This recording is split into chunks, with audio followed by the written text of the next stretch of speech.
पहली बार भारत के इतिहास में भारत सरकार ने हमास को आतंकवादी संगठन कहकर उसकी निंदा की, उसका विरोध किया। ये पहली बार हुआ। अन्यथा हमारे देश के राष्ट्राध्यक्ष हमेशा हमास और फिलिस्तीन के पक्ष में रहते थे। फिलिस्तीन को पहली मान्यता देने वाली सरकार भारत सरकार थी। फिलिस्तीन के आतंकवादी सरकार का सरगना, उसको दुनिया भर में घूमने के लिए प्लेन देने वाला देश भारत था। फिर अभी हमारा जो जिहाद हुआ तो हमने पाकिस्तान बांग्लादेश बनाए। अब हमारा अगला जिहाद होगा तो हम हिंदुस्तान को खत्म कर देंगे। जो थोड़े बहुत हिंदू हैं उनको पहले सबसे ज्यादा तो कन्वर्ट कर लेंगे। हमें करना है, जो बचेंगे अगर वो मानते नहीं हो तो हम मार डालेंगे। बच्चे कुचे को हिंदुई समंदर में फेंक देंगे, उनकी भाषा में। हिंदुई समंदर मतलब इंडियन ओशन में। ऐसी शिक्षा जहां दी जा रही है तो आप सेकुलरिज्म में कैसे सरवाइव कर सकते हैं?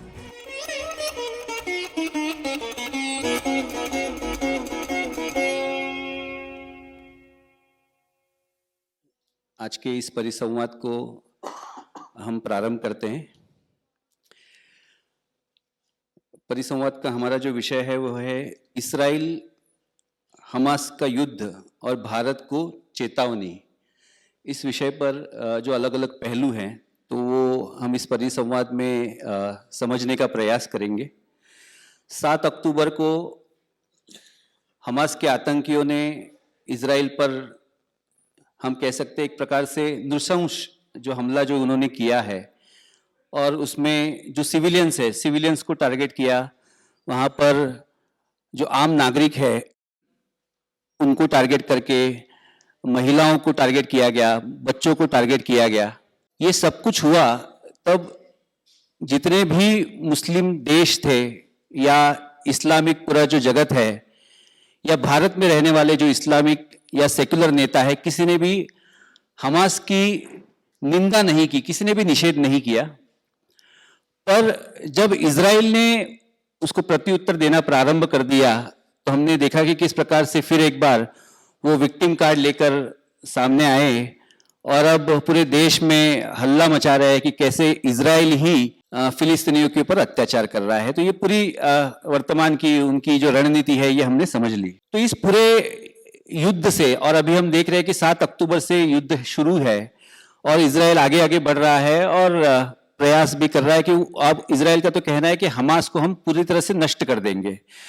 तो ये पूरी जो घटना हुई है इसके भारत के ऊपर क्या परिणाम हो सकते हैं, और इस प्रकार के जो संकट है क्या वो भारत में अंदरूनी शक्तियां जो है, जो भारत विरोधी है, जो इस्लाम से प्रेरित है, तो वो किस प्रकार से यहां पर प्रयास कर सकती है, और भारत ने अपनी सुरक्षा के लिए किस प्रकार से एक हिंदूवादी संगठनों ने प्रयास करने चाहिए। इन सभी पहलुओं के ऊपर आज हम यहां पर चर्चा करेंगे। हमारे साथ में आज मेजर सरस त्रिपाठी जी हमारे साथ में हैं।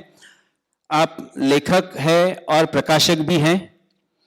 उनकी अभी तक 3 पुस्तकें प्रकाशित हुई है। और हमारे साथ में अधिवक्ता विनीत जिंदाल जी हैं। आप सर्वोच्च न्यायालय में प्रैक्टिस करते हैं। कुछ दिन पूर्व आप सभी को पता है कि क्रिकेट का मैच जो हुआ था, मोहम्मद रिजवान ने भाग्यनगर यानी जिसे हैदराबाद आजकल कहा जाता है, तो वहां पर उसने नमाज पढ़ी थी, तो उसके विरोध में जो शिकायत की थी तो अधिवक्ता विनीत जिंदाल जी ने की थी। हमारे साथ में मुरारी शरण शुक्ल जी हैं। आप संपादक हैं विश्व हिंदू परिषद की जो पत्रिका है हिंदू विश्व, इसके आप संपादक हैं। और हमारे साथ में श्री मयंक जैन जी है। Mayank Jain ji rootstock films private limited के डायरेक्टर है और आप निर्माता भी है। और बांग्लादेश से जो भारत में घुसपैठ जो हो रही थी अनेक वर्षों से, अभी तो हम तुरंत इसको वीडियो रिकॉर्डिंग और सब कुछ कर पाते हैं, पर बांग्लादेश से किस प्रकार से घुसपैठ होती है इसका हम कई साल पहले जो वीडियो देख पाते थे, तो उसके पायनियर जो हम कह सकते हैं मयंक जी है।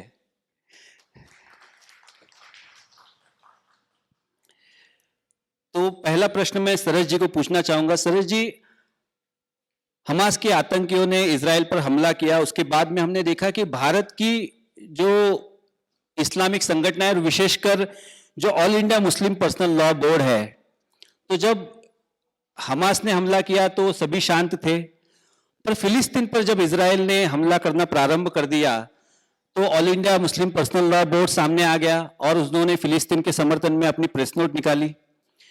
फिर जितने भी सेक्युलर नेता है, ये सेक्युलर नेताओं ने फिलिस्तीन के समर्थन में अपने बयान देना प्रारंभ कर दिया। हमने देखा कि किस प्रकार से इन्होंने रास्ते के ऊपर आकर नारे लगाना प्रारंभ कर दिया। कॉलेजेस में, यूनिवर्सिटीज में इन्होंने रैलियां निकाली। किसी ने भी हमास का निषेध नहीं किया। तो ये जो स्थिति है कि भारत में आज हम देख रहे हैं कि जो इस्लामिक आतंकवाद है उसका सीधे सीधे जो है वो समर्थन किया जा रहा है, जैसे सुरेश चौहान के जी ने भी बताया। तो आप इस स्थिति को, भारत की जो अंदरूनी स्थिति अब जो दिखाई दे रही है, इसको आप किस प्रकार से देखते हैं? आपने जो पृष्ठभूमि बताई, जहां से आपने प्रारंभ किया, आपने बहुत अच्छा एक बैकग्राउंड तैयार किया मेरी बात को कहने के लिए। देखिए, पूरे संसार में जो विक्टिमहुड का कार्ड है ये खेला जाता है। अगर ये आपका गला भी काट लेंगे तो भी उनको शिकायत रहेगी कि आपने ठीक से काटने नहीं दिया, आप हिलडुल गए थे। तो आप कुछ भी कर लीजिए, आप सेटिस्फाइड नहीं कर सकते। ये पूरी दुनिया का रिकॉर्ड है। तो हमें यह समझना होगा कि हम किससे अपेक्षा कर रहे हैं। इन लोगों से किसी भी तरह की अपेक्षा करना गलत है।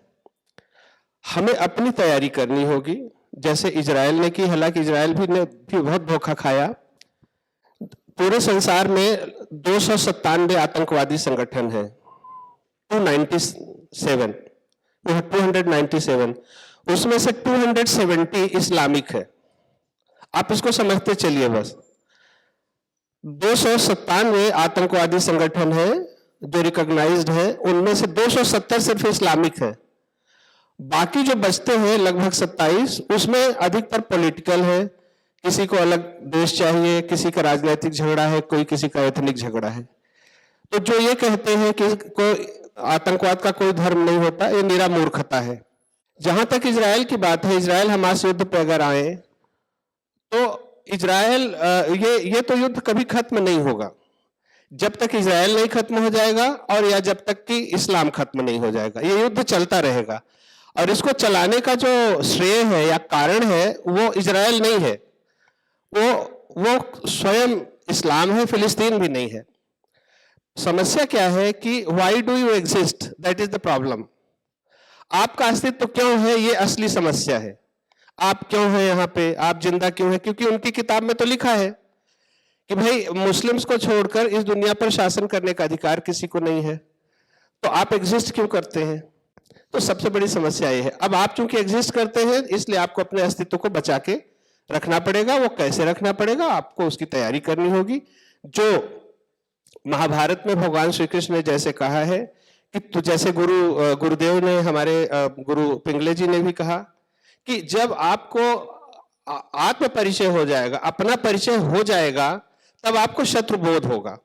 तो पहले अपने को पहचानिए, तब आप समझेंगे कि शत्रु कौन है। हमारी समस्या सबसे बड़ी यही है, हमारे में शत्रु भाव का अभाव है। हम जानते ही नहीं कि हमारा शत्रु कौन है, और जानते हैं तो उसको नजरअंदाज करते हैं। तो ये जानना बहुत जरूरी है कि शत्रु कौन है। शत्रु वो है जिसको आपके अस्तित्व से समस्या है। मुरारी जी, जब ये युद्ध शुरू हुआ उसके तुरंत बाद हमने देखा कि मेरे ख्याल से हम 1 महीने के अंदर ही संयुक्त राष्ट्र ने बैठक बुला ली मानवाधिकार को लेकर और फिलिस्तीन पर हो रहे हमले को ऊपर। तो इजराइल के विरोध में संयुक्त राष्ट्र ने चुनाव करवा दिए और उसको दोषी भी ठहरा दिया। पिछले अनेक वर्षों से कश्मीर में हिंदुओं का नरसंहार हुआ, पाकिस्तान में हुआ, बांग्लादेश में हो रहा है। आज तक संयुक्त राष्ट्र ने इस प्रकार की बैठक कभी नहीं बुलाई। तो क्या संयुक्त राष्ट्र भी इनके दबाव के अंदर काम कर रहा है? संयुक्त राष्ट्र संघ में जो प्रस्ताव पारित हुआ है वो इस्लामिक देशों के फैनेटिक मुसलमानों के लिए आईवास का एक प्रकार है। इजराइल रुकने वाला नहीं है, और इसको हमें थोड़ा और गहराई में जाके समझना चाहिए कि old testament versus new testament की लड़ाई बहुत पहले चली, जब यहूदियों को भागना पड़ा। अब ये न्यू टेस्टामेंट के बाद ओरिजिनेट हुए बाइबल वर्सेस ओल्ड टेस्टामेंट की लड़ाई है। तो बाप बाप ही होता है, और इसलिए इजरायली मुसलमानों से कभी भी न रुकने वाले हैं न उनको छोड़ने वाले हैं। दूसरी बात कि एक विषय में रखा गया था हमास इजरायल युद्ध और भारत की चुनौतियां। तो मैं स्पष्ट कहता हूं कि भारत की चुनौतियां कम हो रही है इस युद्ध से, क्योंकि उन्होंने कई प्रकार के अपने लिए सुरक्षा कवच बनाए हुए थे। उसमें एक कवच था सरकार में लॉबी। इस एनडीए की सरकार आते ही वो लॉबी गई, लगभग, पूरा तो नहीं लेकिन लगभग गई।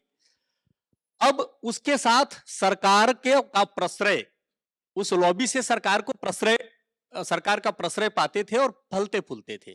क्योंकि जो जम्मू कश्मीर में नरसंहार हुआ वो उसी प्रश्रय और लॉबी के परिणाम स्वरूप ये कर पाए। क्योंकि ये पराजित लोगों की कौम है, ये पिटे लुटे हुए लोगों की कौम है। ओटोमन एम्पायर जैसे ही ध्वस्त हुआ, तो फर्स्ट वर्ल्ड वार इसीलिए हुआ कि ओटोमन एम्पायर के टुकड़ों पर कब्जा करने के लिए यूरोप के देश प्रयत्नशील थे। उसमें जापान और रशिया भी कूद गए और उसी कब्जे के कारण से फर्स्ट वर्ल्ड वार हुआ।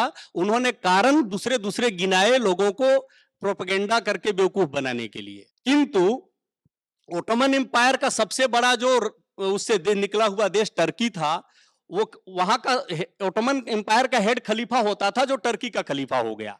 बाद में टर्की को ब्रिटेन ने बड़े अच्छे तरीके से सजाया, वहां के खलीफा को बदल के मुस्तफा कमाल पाशा को बिठाया और तब से टर्की यूरोपियंस के हाथ का खिलौना बना हुआ है। और अभी भी वो खिलौना बनता है, कभी कभी उनके हाथ से निकलने की चेष्टा करता है। यहां हमास का संबंध आता है इस विषय पर। इस हमास के हमले के ठीक एक हफ्ते पहले टर्की के एक ड्रोन को अमेरिका ने सीरिया में मार गिराया था। वो खबर छोटी थी इसलिए उस पर किसी ने ध्यान नहीं दिया। अब टर्की का ड्रोन सीरिया में अमेरिका के खिलाफ क्यों गया था, जबकि वो नाटो का मेंबर है। टर्की नाटो का मेंबर है, तो रशिया के कहने से गया था, रशिया के इशारे पर गया था। अर्थात ये युद्ध हमास और इजराइल के बीच का नहीं है, ये युद्ध अमेरिका और रशिया के बीच का है। टर्की और ईरान को आगे करके हमास को पीछे से रशिया उकसाकर हमला करवाया। किंतु पहली बार भारत के इतिहास में भारत सरकार ने हमास को आतंकवादी संगठन कहकर उसकी निंदा की, उसका विरोध किया। यह पहली बार हुआ। अन्यथा हमारे देश के राष्ट्राध्यक्ष हमेशा हमास और फिलिस्तीन के पक्ष में रहते थे। फिलिस्तीन को पहली मान्यता देने वाली सरकार भारत सरकार थी। फिलिस्तीन के आतंकवादी सरकार का सरगना, उसको दुनिया भर में घूमने के लिए प्लेन देने वाला देश भारत था। हराम में, फोकट में, गिफ्ट में प्लेन दिया हमने। और वो यासिर अराफात संयुक्त राष्ट्र में जाकर हमारे खिलाफ, कश्मीर के खिलाफ बोलता था। ये कौन सी मजबूरी थी हमारे सरकारों की? लेकिन इस सरकार ने गलती नहीं की। इस सरकार ने हमास को सीधा सीधा आतंकवादी संगठन कहकर आतंक के सभी प्रकारों की निंदा की। हमलावर आतंक हो चाहे इंटेलेक्चुअल आतंक हो, सभी प्रकार शामिल किए। और पहली बार भारत सरकार ने आधिकारिक रूप से इजरायल का समर्थन किया और कहा कि हम इजरायल के साथ हैं। भारत सरकार की घोषणा करते ही रशिया बैकफुट पर गया और रशिया इस युद्ध में नहीं आया, क्योंकि सीरिया के बाद अमेरिका ने सेकेंड वार फ्रंट खोला यूक्रेन में रशिया को इंगेज करने के लिए, रशिया को परेशान करने के लिए। तो रशिया ने थर्ड वार फ्रंट खोला इजरायल में हमास से हमला करा के। मूल बात इतनी है उनके खेल में, लेकिन इजरायल को का एक बड़ा अच्छा चरित्र है। मैं इतना कह के इस बात को पूर्ण करता हूं। इजरायल का एक बड़ा अच्छा चरित्र है। उसने 1948 में घोषणा की स्वतंत्र इजरायल की, तो सारे आसपास के देश वालों ने उस पर हमले किए। हमला किया तो जितने भूमि पर इजरायली जाकर बस गए थे 1870-75 से लेकर 1920 के आसपास तक, उतने जमीन पर उन्होंने इजरायली राष्ट्र की घोषणा की थी। लेकिन जब इन देशों ने हमला किया तो उनकी और जमीन उसने हड़प लिया। फिर 1949 में यह युद्ध जब समाप्त हुआ, फर्स्ट इजरायल और अरब युद्ध जब समाप्त हुआ, तो 56 में मिस्र के उस समय के राष्ट्राध्यक्ष ने सुएज कैनाल का राष्ट्रीयकरण कर दिया, उसको नेशनल प्रॉपर्टी घोषित कर दी। तो फिर से इजरायल ने फ्रांस और यूरोपियन देशों के साथ मिलकर हमले किए। तो उस हमले के बाद उसने मिस्र के 2 हिस्सों पर कब्जा किया। जहां गाजा पर लड़ाई हो रहा है वो इजरायल की पुरानी भूमि थी, किंतु मिस्र के कब्जे में थी। 67 में जो 6 दिवसीय वार हुआ, उसने वो गाजा पट्टी पर कब्जा कर लिया। संयुक्त राष्ट्र के समझौते के तहत उसने गाजा पट्टी लिबरेट की। लेकिन सीरिया के जमीन कब्जा किया, जो वेस्ट बैंक है वो सीरिया का है। सूडान के जमीन पर कब्जा किया। तो जब जब युद्ध होता है इजराइल आगे बढ़ता है, यानी कि उन मुसलमानों की जमीन पर कब्जा करता है। भारत सरकार जैसा स्टैंड उसका नहीं है कि हमने लाहौर तक जीतकर और पाकिस्तान के हिस्से उनको दे दिए। हमने अपने सेना के जवानों को भेजकर, एक गलतफहमी है थोड़ी सी इसमें कि हमारे सेना के जवान नहीं गए थे बांग्लादेश में लड़ने, हमारे बीएसएफ के जवान गए थे लड़ने, और हमारी पैरामिलिट्री के सामने पाकिस्तान के 93,000 सैनिकों ने सरेंडर किया। तो जो लोग कहते हैं कि हमारी सेना से लड़ लेंगे, उनको दीन में सपने भी नहीं देखने चाहिए। हमारे पैरामिलिट्री के सामने पाकिस्तान के जब 1 लाख सैनिक सरेंडर करते हैं तो उनको उनकी औकात का पता है अभी भी। और चाइना इसलिए हमारे ऊपर हमला नहीं करता कि उनको उनका औकात पता है। उन्होंने 62 में तौल लिया कि सरकार की आज्ञा के बिना भी हमारी सेना लड़ी और उनको बड़ा जबरदस्त जवाब दिया बिना कोई सुविधा के भी। तो मैं वापस आता हूं इस पर कि अभी इजराइल के साथ जो युद्ध हो रहा है, इसमें इजराइल उनकी और जमीन कब्जा करने वाला है। गाजा के बाद अगर वो ज्यादा उछल कूद करेंगे तो और भी उसका विस्तार होने वाला है भौगोलिक। तो इसलिए इस युद्ध में इजराइल को फायदा है और भारत को फायदा यह है कि हमने उनके सरकारी अतिक्रमणों को तोड़ा। 370 हटा के 370 के कारण से जम्मू कश्मीर के मुसलमानों को पूरे भारत का मुसलमान अपना आइडियल मानता था, रोल मॉडल मानता था। नबी के बाद दूसरा रोल मॉडल पाकिस्तान था और तीसरा रोल मॉडल उनका कश्मीरी मुसलमान था। तो पाकिस्तान को हमने ध्वस्त किया, उनका मनोबल गिरा। 370 के कारण कश्मीर के उनके कश्मीरियत को ध्वस्त किया, उनका कश्मीरियत यानी इस्लामी कश्मीरियत, तो उसके कारण से उनका मनोबल टूटा है। और गाजा में हमास के समापन से उनका और मनोबल टूटेगा। तो भारत को इससे लाभ है। भारत की चुनौतियां घटने वाली है, बढ़ने वाली नहीं है। अगले प्रश्न को मैं विनीत जी को पूछना चाहूंगा। विनीत जी, आपने रिजवान के विरुद्ध में शिकायत की। इसी रिजवान ने जब पाकिस्तान यानी वहां पर जो मैच जीता, उसके बाद में रिजवान ने फिलिस्तीन के समर्थन, उस जीत को उसने फिलिस्तीनी लोगों को समर्पित किया। तो क्या अब ये जो जितने भी जिहादी या इस्लामिक है जो हर क्षेत्र में रहते हैं, तो या अभी ये खेलों में भी ये क्रिकेट जिहाद अब ये कर रहे हैं? देखिए, हमारे यहाँ ना एक आइडियोलॉजी काम करती है, वो अलग अलग तरीके से काम करती है और ये समझने की जरूरत है। सेकुलरिज्म एक शब्द जो है वो हमारे संविधान में भी है और हम लोग में से बहुत से हिंदूवादी लोग उसके ऊपर चलना चाहते हैं। और जब ये शिकायत नमाज को लेकर फाइल हुई तो सेकुलरिज्म के ऊपर बहुत बड़ा सवाल आया और लोगों ने बहुत गालियां दी मुझे। और इस बात पे गाली दी कि अगर एक व्यक्ति नमाज पढ़ता है तो उसमें बुराई क्या है? बिल्कुल कोई बुराई नहीं है। लेकिन क्या वो सेकुलरिज्म जिसकी वो बात हमारे लिए करते हैं, क्या वो सेकुलरिज्म इस्लाम पे भी लागू होता है? वो सेकुलरिज्म कहीं और लागू नहीं होगा, वो सेकुलरिज्म सिर्फ हिंदुत्व पे लागू होगा। अब वो सेकुलरिज्म जो है वो सेकुलरिज्म नहीं है, वो सप्रेस करने के लिए हम लोगों को एक टर्मिनोलॉजी निकाल दी गई। वो क्यों? तो इस बात की शुरुआत होती है 1970 से। 1970 में भारत के खिलाफ वर्ल्ड कप में एक मैच जीता था पाकिस्तान ने, जिसमें उसके जो कैप्टन थे वो कैप्टन थे जो इमरान खान। उन्होंने कहा था कि इंडिया के खिलाफ मैच जीतना जंग जीतने के बराबर है। तो वो जो शब्द थे, वो शब्द आपको ये बताते हैं कि नमाज या मैच हम लोगों के लिए खेल हो सकता है, उन लोगों के लिए नहीं है। उन लोगों के लिए वो हमेशा जंग रहती है। और ये नमाज भी उन लोगों के लिए सेकुलरिज्म हमारे लिए है, सेकुलरिज्म और किसी के लिए नहीं है। तो ये नमाज जो थी वो नमाज भी उसी का एक पार्ट है, इस्लाम को प्रोपगेट करने का।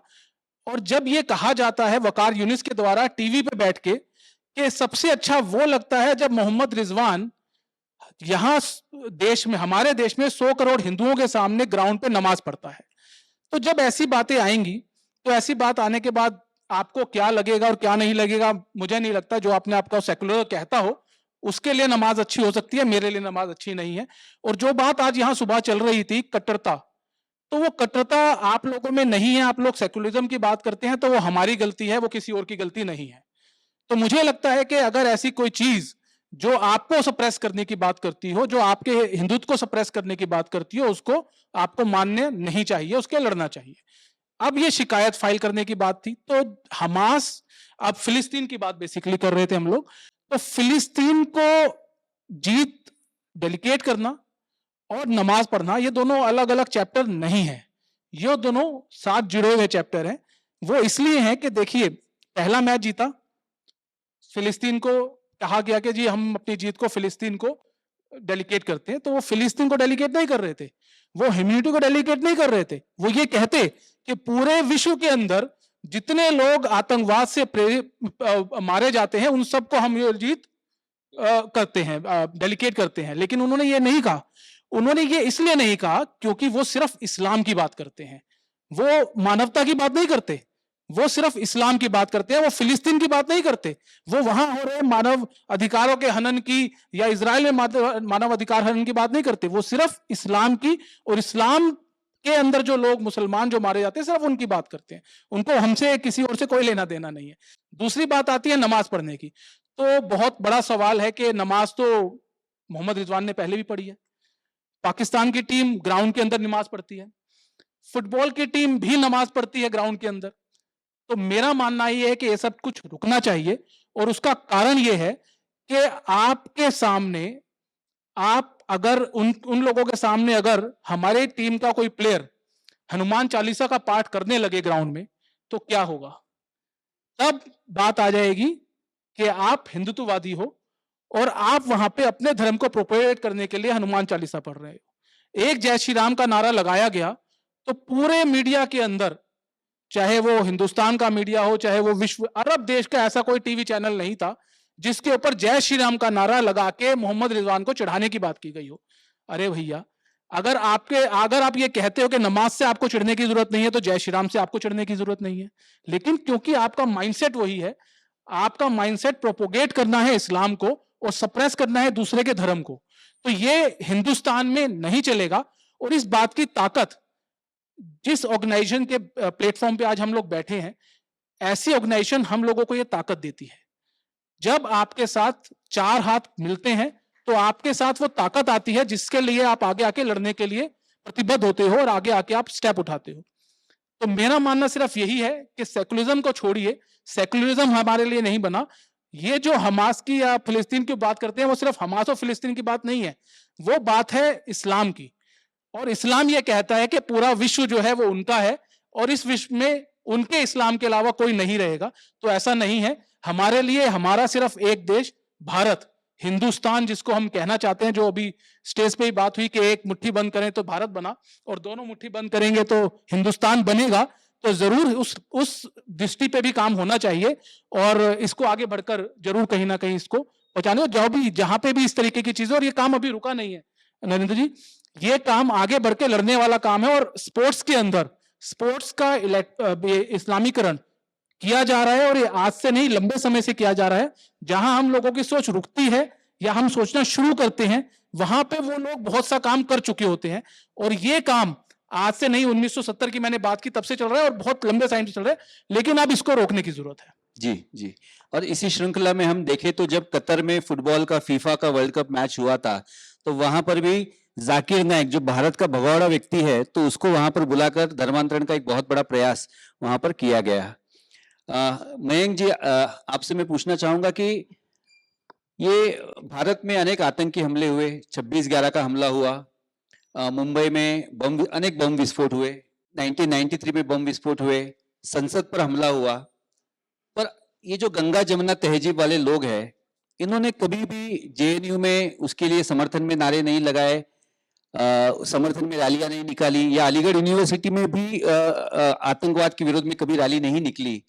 पर ये यूनिवर्सिटीज में फिलिस्तीन के समर्थन में रैलियां निकाली जा रही है, तो क्या ये गंगा जमुना तहजीब ये सिर्फ आतंकियों के लिए है?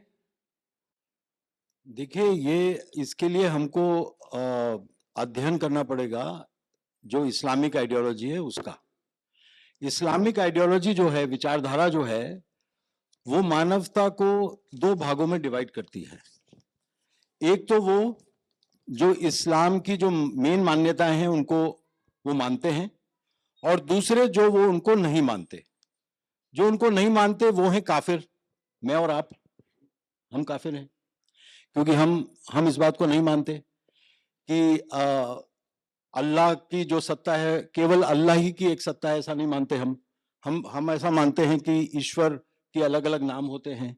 ईश्वर तत्व जो है वो हर एक कोई चाहे तो उसको अचीव कर सकता है। योग के माध्यम से और ध्यान के माध्यम से, मेडिटेशन के माध्यम से आपको बहुत दर्शन हो सकते हैं, बड़ी बड़ी शक्तियों के दर्शन हो सकते हैं। हम ऐसा मानते हैं गरीब से गरीब व्यक्ति भी वो दर्शन कर सकता है, और वो जरूरी नहीं है कि वो हिंदू धर्म में पैदा हो, जैन धर्म में पैदा हो, इसकी भी आवश्यकता नहीं है।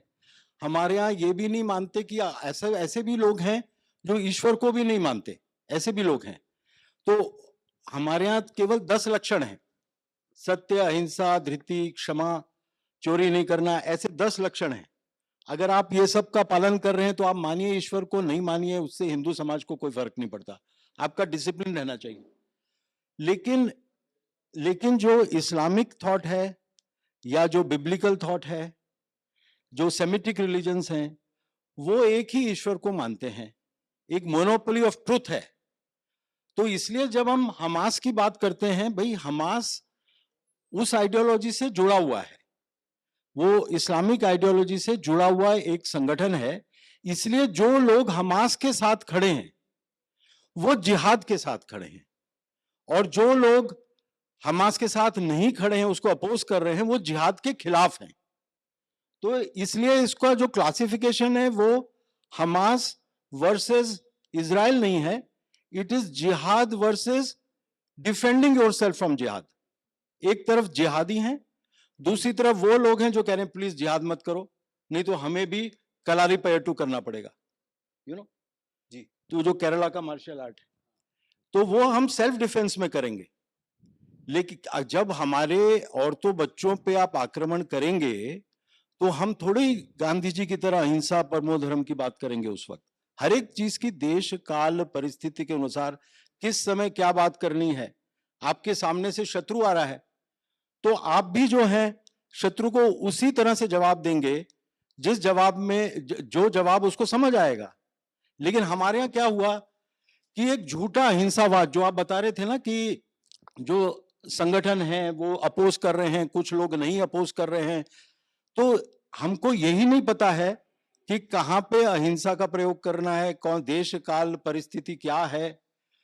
जब आपके ऊपर आक्रमण हो रहा है तो आपको अपने बच्चों की रक्षा करने के लिए, अपने मंदिर की रक्षा करने के लिए, अपनी स्त्रियों की रक्षा करने के लिए शस्त्र को उठाना पड़ेगा। ये तो कॉन्स्टिट्यूशन ऑफ इंडिया भी कहता है सेल्फ डिफेंस। तो सेल्फ डिफेंस में आप अपने शस्त्र उठाकर अपनी रक्षा अगर नहीं करेंगे तो आप मारे जाएंगे, कन्वर्ट हो जाएंगे। तो यही होता आ रहा है। तो क्या हुआ है कि हमारे जो नेता आजादी के बाद आए उन्होंने हमको डरपोक बना दिया। अब जैसे मैं जैन धर्म से बिलोंग करता हूं, हमारे यहां एक ग्रंथ है पुरुषार्थ सिद्धोपाय। उस ग्रंथ के अंदर बड़ा स्पष्ट लिखा है कि यदि कोई शत्रु आपके मंदिर पर या आपके धर्म पर आक्रमण करे, आपकी महिलाओं पर आक्रमण करे, तो आप अपने सेल्फ डिफेंस में खड़े होकर शस्त्रों का प्रयोग करिए। ये जैन धर्म भी कोई रोकता नहीं है। अब बहुत राजा हुए हैं जैन धर्म में जिन्होंने इस्लाम के खिलाफ लड़ाई लड़ी है, शस्त्रों से लड़ी है। तो अगर जैन लड़ सकते हैं, जिनके यहाँ तो एक मच्छर को मारना भी, हमारे यहाँ एक छोटी सी चींटी को मारना भी वर्जित है, वो नहीं कर सकते हैं। लेकिन आतताई का वध करना भारतीय संस्कृति में वो सर्वोपरि है। अब मेरा भी एक इंटरव्यू CNN पर लिया गया था, तो भगवान राम के विषय में बहुत बातें कर रहे थे लोग जी कि भगवान राम का क्या रोल है। तो आध्यात्मिक रोल और बहुत अच्छी अच्छी बातें, उनकी पिता के प्रति उनका सम्मान, उनकी माता के प्रति उनका सम्मान, सबके प्रति उनका जो एक मर्यादा का पालन करना। लेकिन मैंने कहा कि ये सब तो ठीक है, ये तो बिल्कुल ठीक है, लेकिन जो आज स्थिति है देश काल परिस्थिति की जी उसके अनुसार जो उन्होंने वध दैत्यों के किए, आतताइयों के वध किए, पूरा जीवन, उनका पूरा जीवन ही आतताइयों के वध में निकला, जैसे भगवान कृष्ण का निकला था। तो वो और येन केन प्रकारेन, किसी भी प्रकार से आतताई कहीं भी हो उसका तुरंत वध करना होता है। ये धर्म का विचार है, वही भगवान राम ने हमको सिखाया, वही भगवान कृष्ण ने हमको सिखाया। अब क्या हो रहा है कि हमें झूठा अहिंसावाद सिखाया जा रहा है, और झूठा अहिंसावाद सिखाने की वजह से क्यों सिखाया, ये बहुत ही कम्युनिस्टों के लिए ये बहुत ही कन्वीनियंट था। अगर आप, क्योंकि वो स्टेल्थ जिहाद करते हैं, वो छुपे हुए परोक्ष तरीके से जिहाद करते हैं, वो एलाइज हैं इस्लाम के। जी तो वो क्या इस्लाम के फेवर में जब वो जाएंगे तो वो चाहते हैं कि आप जो हैं आप निशस्त्र हो जाए। तो आपको कहेंगे कि आप तो अहिंसावादी हो, बहुत बढ़िया बात आप कर रहे हो, आपकी प्रशंसा करेंगे, आप अहिंसा की बात करोगे। और आतताई के वध की बात करोगे तो आपको कहेंगे देखो he is a Hindu communalist, तो आपको लेबल करेंगे। तो हमको अब इन लेबल से उठकर अपनी जान बचानी है। जी हमको इस चक्कर में नहीं पड़ना है कि हम सांप्रदायिक हैं कि नहीं, बिन सांप्रदायिक हैं कि हम सेक्युलर हैं कि हम क्या हैं। हमें अपनी जान बचानी है। हमारे ऊपर अगर हमास इजराइल पे आक्रमण कर रहा है तो इजराइल को, अब आप देखिए कि 1400 लोगों को मार दिया हमास ने, और उसके बाद कैसा एटमॉस्फेयर हुआ कि जी हमास को मारा जा रहा है। हमास ने अभी तक उनके 350 जो होस्टेजेस हैं, वो होस्टेजेस को छोड़ा नहीं है। अभी इजराइल में भी बहुत कमजोरियां हैं। जैसे हमारे पॉलिटिशियंस में कमजोरियां हैं, ऐसे इजराइल ने भी बहुत कमजोरियां दिखाई। इसीलिए आज ये स्थिति बनी इजराइल में। 2000 लोग आते थे बाहर से काम करने के लिए पैलेस्टीनियन अथॉरिटी की तरफ से, जो वहां पर जो रहते हैं पैलेस्टीनियंस, जो जॉब करने के लिए। ओनली 2000 यूज्ड टू कम इन 2021। 2023 में नेतन्याहू ने उस संख्या को 20,000 कर दिया और कहा कि पुलिस ने, और मैं टाइम्स ऑफ इजराइल से कोट कर रहा हूं, आप उसको चेक कर सकते हैं, टाइम्स ऑफ इजराइल पे जाके अगर आप गूगल करेंगे तो आपको मिल जाएंगे ये तथ्य। तो जो जिस तरह की कमजोरी हमारे सेक्युलरिस्ट दिखाते हैं, कई बार हमारे हिंदुत्व के लोग भी बहुत कमजोरी दिखाते हैं, उसी तरह की कमजोरी नेतन्याहू भी दिखाते हैं। देखिए मैं तो किसी संगठन का हूं नहीं, मैं तो हिंदू धर्म के लिए बोलता हूं, तो मुझे कोई फर्क नहीं पड़ता बोलने में कि कौन सा संगठन क्या कर रहा है, क्योंकि जब तक आप हिंदुत्व के साथ हो तो मैं आपके साथ हूं। मैं हूं पत्रकार, अगर आप गलत करोगे तो मैं रिपोर्ट करूंगा कि आप गलत कर रहे हो, क्योंकि रिपोर्टिंग करना मेरा धर्म है। सुरेश जी, अभी जैसे सुरक्षा की बात यहाँ पर हो रही थी, तब सुबह का भी हमने सेशन देखा और सभी लोग ये कह रहे हैं कि आने वाला जो समय है, तो उस समय में जिस प्रकार की स्थितियां पूरे विश्व में निर्माण हो रही है और भारत में भी जैसे जिहादियों की का एक संगठन, जैसे इंडिया एक पूरा तैयार हुआ है और जय भीम जय नीम एकत्रित आ रहे हैं, वामपंथी ईसाई जो विश्व में अलग अलग लड़ रहे हैं भारत में संगठित है। तो हिंदुत्ववादी एकत्रित आने के कारण जब इनको ये दिख रहा है कि इनकी पावर समाप्त हो रही है, तो ये भारत में भी गृह युद्ध की संभावना हमें लगती है।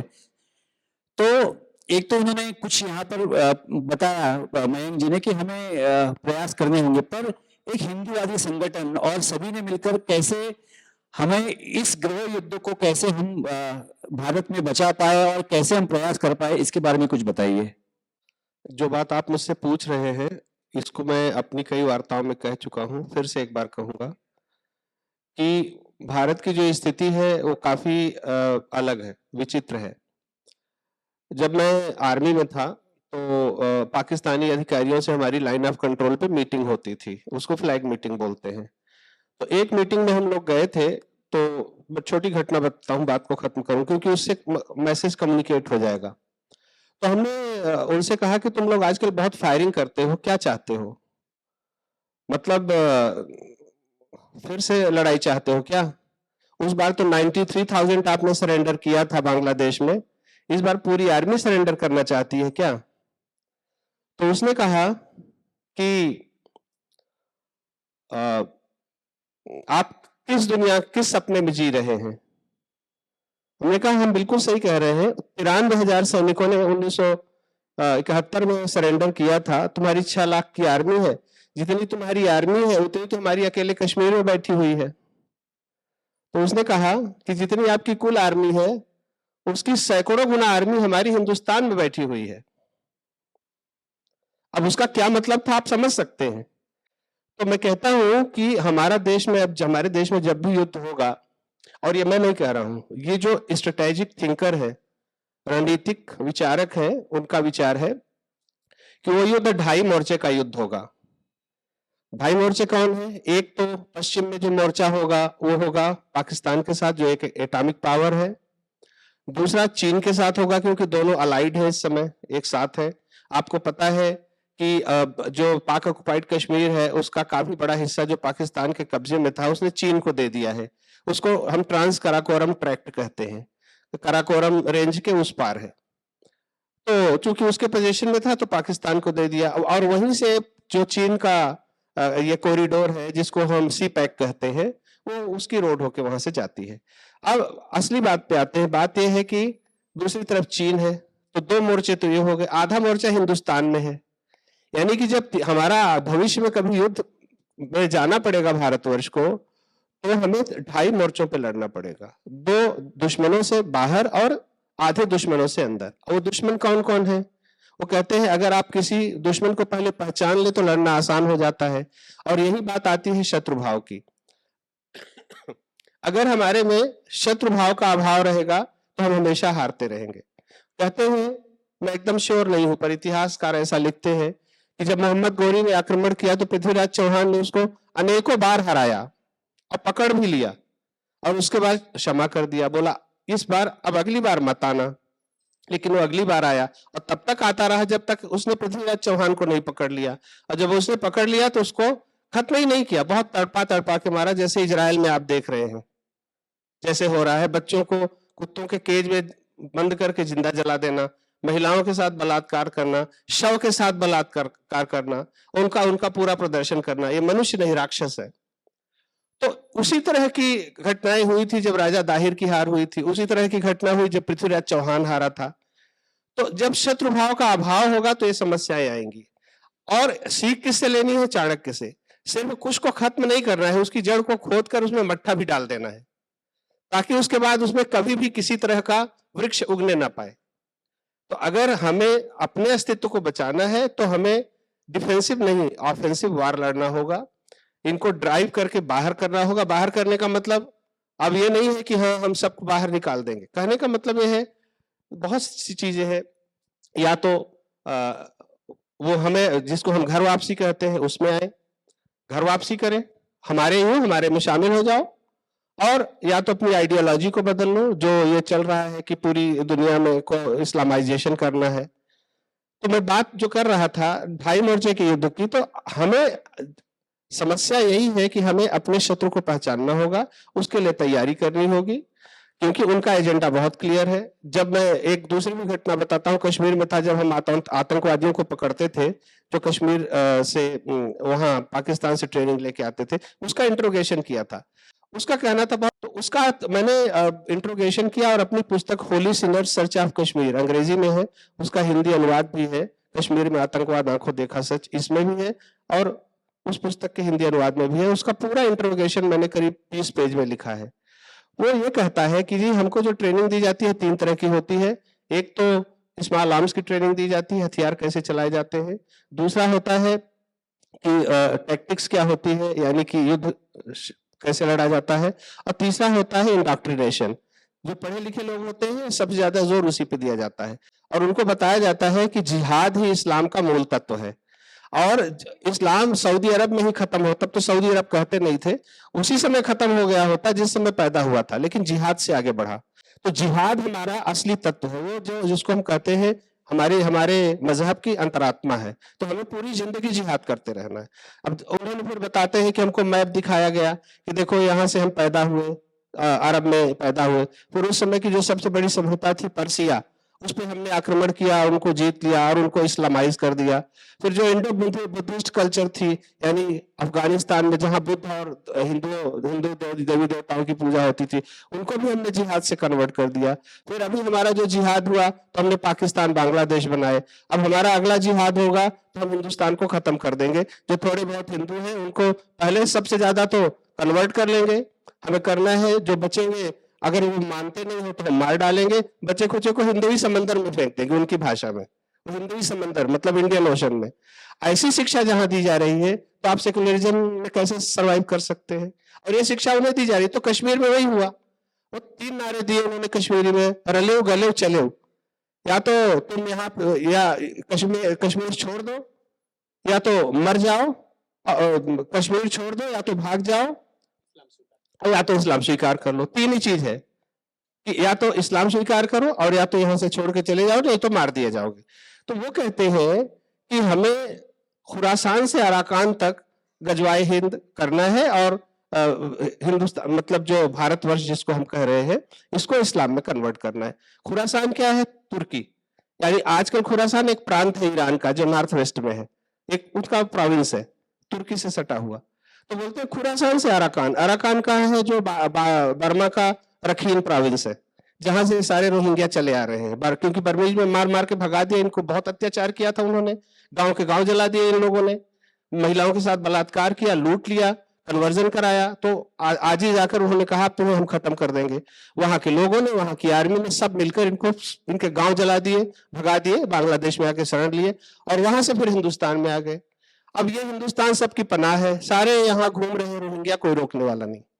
तो कहने का मतलब ये है कि उनका एजेंडा बहुत क्लियर है। क्या? गजवाए हिंद और हिंदुस्तान को पूरा का पूरा हमें कन्वर्ट करना है इस्लाम में। तो दारुल इस्लाम, तो मतलब खुरासान से अराकान तक। तो अब हमें करना यह है, आपके प्रश्न का उत्तर आखिरी लाइन में दे रहा हूं, हमें तैयारी करनी है। तैयारी क्या होगी? सबसे पहले तो कॉन्स्टिट्यूशनली, फिर स्ट्रेटेजिकली, फिर फिजिकली, तीनों तरह से। संविधान में हिंदू राष्ट्र की घोषणा होनी चाहिए। लोग कहते हैं हम तो हिंदू हैं, बड़े हैं, तो हमारी पहचान तो हिंदुओं से नहीं। India should be declared constitutionally as a Hindu rashtra. Bharat को एक हिंदू राष्ट्र बनाने की घोषणा संविधान में होनी चाहिए। और जिस तरह से जो देश दूसरे धर्म के लोगों को अधिकार नहीं देता, ये हिंदू राष्ट्र है और सब सर्वप्रथम अपना प्रचार। एक बात और कहूंगा, पूरी दुनिया में 201 देश है, उसमें से 133 क्रिश्चियन है, 58 मुस्लिम है, तो 5-6 बुद्धिस्ट है, हिंदू देश सिर्फ 2 है और दोनों सेक्युलर है। जबकि इस्लामिक में 23 कंट्रीज आर थियोक्रेटिक, यानी धर्म राज्य है, वहां इस्लाम के सिवा कुछ नहीं कर। सऊदी अरब में भगवत गीता नहीं ले जा सकते, काट के फेंक देंगे कूड़े में। तो वो इस्लामिक है। हम ही सबकी चरागाह क्यों बने हुए हैं? जबकि 800 साल से हम देख रहे हैं हमारे देश में कितना अत्याचार हो रहा है। ये हुआ पाकिस्तान बन जाएगा, समस्या खत्म हो जाएगी। पाकिस्तान बना लेकिन समस्या हिंदुस्तान में रह गई। तो इस पर बहुत विचार करना होगा। शत्रु भाव का अभाव हमें खत्म कर देगा। शत्रु की पहचान करनी है, अपनी तैयारी करनी है। धन्यवाद। तो हिंदू राष्ट्र ही एकमेव उपाय है जो हमें हर एक व्यक्ति को, हर एक संगठन को जोड़ना है, हर एक व्यक्ति को जोड़ना है। यही उपाय को लेकर हम इस जिहाद से हम लड़ सकते हैं।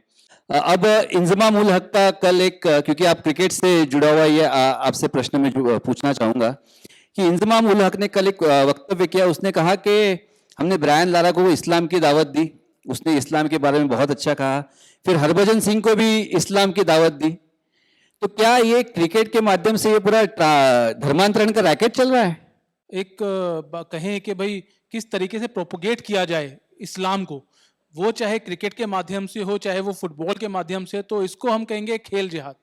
बेसिकली जैसे हमने देखा कि मज़ार जिहाद चला, एक पत्थर रखा, पत्थर के बाद एक पूरा एक वो बन गया, उसके चद्दर लग गई। तो इस तरीके से छोटी चीज़ से शुरू होते होते ये चीज़ आज यहाँ तक पहुँची कि डायरेक्टली जो प्लेयर्स होते हैं दूसरी कंट्री के, या लोग होते हैं दूसरी कंट्री के, दूसरे धर्म के, उनको कैसे आप इस्लाम की तरफ आकर्षित कर पाएँ, कैसे वो ये कहें कि अगर आप इस्लाम लेंगे, धर्म करेंगे तो आप जो है वो पायस हो जाएंगे, आप उससे अच्छा धर्म नहीं है। तो ये बिल्कुल चल रहा है। और ये सिर्फ आप कहें कि इस्मामुल हक की बात नहीं है, ये आप देखिए यूसुफ योहाना हुआ करता था, उसको सिर्फ इसी बात से कन्वर्ट होना पड़ा कि अगर टीम में रहना है तो आपको क्रिश्चियनिटी छोड़ के इस्लाम का वो कबूल करना पड़ेगा। और दानिश कनेरिया के साथ क्या हुआ ये सब हम लोगों के सामने। और ये सिर्फ क्रिकेट की बात नहीं है, ये हमारे देश में भी है, ये क्रिकेट में भी है, क्योंकि उन लोगों की आइडियोलॉजी ही ये है। तो इस चीज़ से लड़ने के लिए फिर वही बात, जिस वजह से सनातन संस्था ने जो आज ये रखा 2 दिन का पूरा प्रोग्राम जो रखा गया है कि हिंदू राष्ट्र जो है वो ही इन सब चीज़ों का, क्योंकि हमारे लिए अगर कोई कंट्री है, हमारे लिए कोई देश है तो सिर्फ भारत है। भारत के अलावा हमें कोई रहने को जगह नहीं मिलेगी, और अगर यहाँ रहना है तो हिंदू राष्ट्र बनाना है। धन्यवाद। जी जी। केरल में कल एक कांग्रेस के नेता ने हमास का समर्थन किया खुले मंच के ऊपर, और यही कांग्रेस है जो हिंदुत्व को बोको हराम से जोड़ती है, हमास से जोड़ती है और हमास का समर्थन करती है। तो क्या कांग्रेस आतंकियों के समर्थन से सत्ता की सीढ़ियां चढ़ना चाहती है? देखिए, हमास का समर्थन जिहाद का समर्थन है, वो मैंने आपको बताया। जिहाद का समर्थन मुस्लिम समुदाय का समर्थन है, और वो ये भी दिखाता है कि केरल में क्या किस तरह की डेमोग्राफी है। पूरा नॉर्थ केरला की आप डेमोग्राफी देखें, जो केरला कर्नाटका बॉर्डर के बाद से शुरू हो जाती है, नॉर्दर्न केरला, वो पूरा जो है वो वहाँ पर ऐसे जोन्स हैं जहाँ पर कोई और जा नहीं सकता, नो गो एरियाज हैं जहाँ पर पुलिस भी नहीं जा सकती है। तो जब आपके पास इतनी बड़ी पॉपुलेशन और इतने बड़े नंबर्स का आपको लालच होता है पॉलिटिशियंस को, तो वो अपना उनके अंदर का कुछ है नहीं, वो ना हिंदू है ना कुछ, ना उनको दूर तक कोई राष्ट्रवादी विचारधारा से कोई मतलब है, उनको इलेक्शन जीतने से मतलब है। और जो भी वो अपील करते हैं वो मुस्लिम समुदाय के वोट, इसका मतलब ये भी होता है कि अगर वो इस तरह की अपील से मुस्लिम्स वोट करते हैं तो कांग्रेस वालों को मालूम है कि जिहाद की जो विचारधारा है उनको सबसे ज्यादा अपील करेगी। तो हमास को वो अगर समर्थन दे रहे हैं तो जिहाद को समर्थन दे रहे हैं, और उसके माध्यम से वोट्स को एकत्रित किया जा रहा है। लेकिन इससे ना दूसरी बात भी पता चलती है। दूसरी बात ये पता चलती है कि जो राष्ट्रवादी समाज है वो कोमा में है। ये जो मेन बात है, वो तो अपना काम कर रहे हैं, लेकिन जो राष्ट्रवादी समाज है उसको कोई फर्क ही नहीं पड़ता। वो सोफे पे उल्टा लेटा हुआ एसी चलाकर मोबाइल से खेल रहा है। ये हालत है हिंदू की जी। और वोक हो गया है। आपको मैं बताऊं, सबसे बड़ा शत्रु इस्लाम नहीं है, या मुस्लिम नहीं है, क्रिश्चियन नहीं है, कम्युनिस्ट नहीं है, सबसे बड़ा शत्रु है वोकिज्म। जो हम लोग अपने बच्चों को नीचे खेलने में नहीं भेजते कि चोट ना लग जाए, और उसको बहुत प्रोटेक्ट करते हैं। उनका बच्चा देखिए, वो खड़ा है बाहर धूप में खड़ा है, विटामिन डी ले रहा है, उसके हाथ में इम्प्लीमेंट्स हैं, वो साइकिल के नट बोल्ट कस रहा है। हम लोग तो चाहते हैं एक अच्छी सी जॉब मिल जाए सरकारी, और हम टेबल पे बैठे जाकर, धूप में जाने की आदत ही नहीं है हमको जिम में चले जाएंगे, और वो भी एक आर्टिफिशियल तरीके से एक्सरसाइज करके वापस आ जाएंगे। लेकिन वो जो टफनेस है वो हमारे में है ही नहीं। तो वोकिज्म से लड़ना जो है वो सबसे इंपॉर्टेंट है। हमारी वजह से हो रहा है ये सब जी, क्योंकि हम वीक हैं, इसलिए सब कुछ हो रहा है जी। आपके इसी बात को लेकर मैं आज की चर्चा को मैं यहाँ पर ही रुकना चाहूंगा कि वोकिज्म और सेकुलरिज्म के लेकर हम आज हिंदू समाज जो है वो बहुत ही निद्रा अवस्था में है, और हिंदू समाज को जागरूक करना ही ये हमारा परम कर्तव्य है। और उसी को लेकर हम जो हिंदू संगठन निरंतर कार्य कर रहे हैं, हमने निरंतर कार्य करते हुए हिंदुओं को जागरूक करना, क्योंकि आज सेकुलरिज्म का इतना प्रभाव है कि जो प्रोपेगेंडा चल रहा है तो हिंदू समाज को यही समझ में नहीं आ रहा है कि हम किसके साथ खड़े रहे। तो इसलिए राष्ट्रवादी हिंदुओं को हमें निरंतर संगठित रूप से अनेक प्रयास करने होंगे। जितने भी षड्यंत्र भारत में चल रहे हैं उसके विरुद्ध में हमें कार्य करना होगा, और आखिर में जाकर जो हमारा मूल लक्ष्य है हिंदू राष्ट्र की स्थापना को लेकर हम सभी को मिलकर प्रयास करने होंगे। आप स्वयं भी, आपके पास कोई विषय है तो इस चर्चा सत्र में आप सहभागी हो सकते हैं। तो आज की ये चर्चा मुझे लगता है कि जो चेतावनी, या हम कह सकते हैं कि जो इस्राइल और हमास का जो युद्ध हो रहा है, इससे हमें बहुत कुछ सीखने की आवश्यकता है, और भारत की अंदरूनी सुरक्षा हम कैसे करें इसके लिए हम सभी को संगठित रूप से प्रयास करने की आवश्यकता है। आप सभी वक्ताओं ने यहाँ पर इस चर्चा में समय दिया, इसके लिए आप सभी का बहुत बहुत आभार।